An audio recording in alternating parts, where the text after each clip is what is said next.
So what about the hijackers?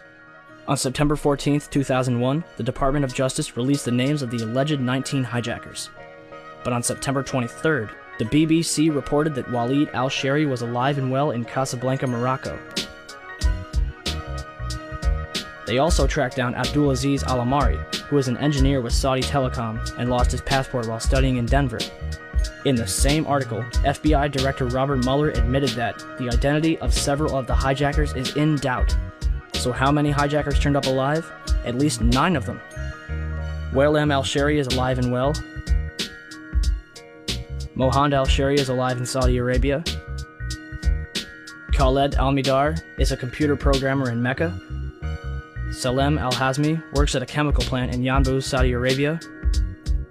Saeed al-Ghamdi is training to be a pilot in Tunis. Ahmed al-Nami is an administrative supervisor for Saudi Airlines. We already covered Walid and Abdulaziz. And last but not least, Mohammed Atta's father claimed to receive a phone call from his son on September 12th.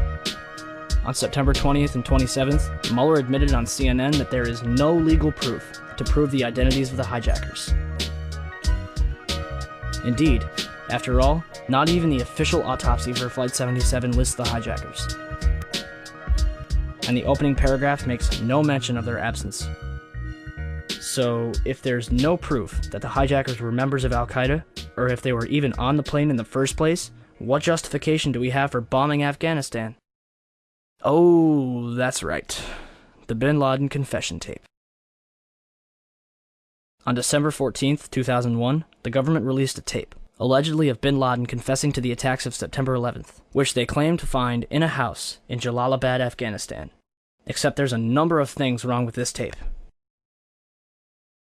1. The tape itself is of very poor quality. And 2. The man in the video looks and acts nothing like Bin Laden. According to the FBI's website, Osama is left-handed. Yet, in this video, he's writing a note with his right hand. Not to mention he's wearing a gold ring, which is forbidden by Islamic law, and is never mentioned in the FBI's description of him. Compare this video to 4 other pictures of Bin Laden. Does anybody else see a problem here? Until the government can prove without a shadow of a doubt that Al-Qaeda was behind September 11th, the American people have every reason to believe otherwise.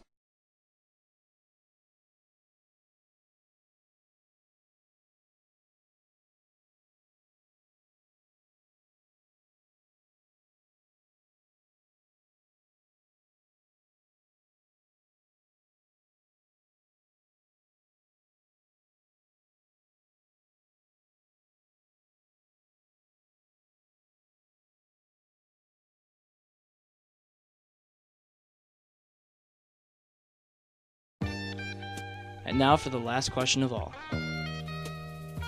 Why would our government do such a thing? I hope you're sitting down.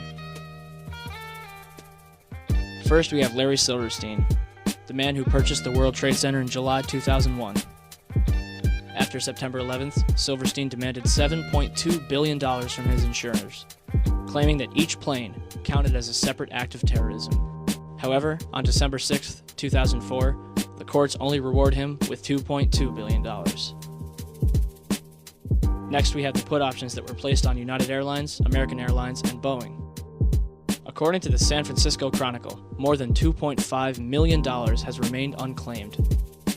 As for 9/11 itself, Reuters reported that Comvar, a German computer company, is responsible for helping companies and accountants in New York restore their data from over 400 hard drives that were recovered from the World Trade Center's rubble. Comvar recovered information from 32 different computers that suggested insider trading took place on 9/11. Richard Wagner, an expert at Comvar. There is a suspicion that some people had advanced knowledge of the approximate time of the plane crashes in order to move out amounts exceeding $100 million. They thought that the records of their transactions could not be traced after the mainframes were destroyed. After their analysis, Comvar handed the results over to the FBI. Although the FBI was legally bound to investigate who was responsible, to date they have done no such thing. Moving on.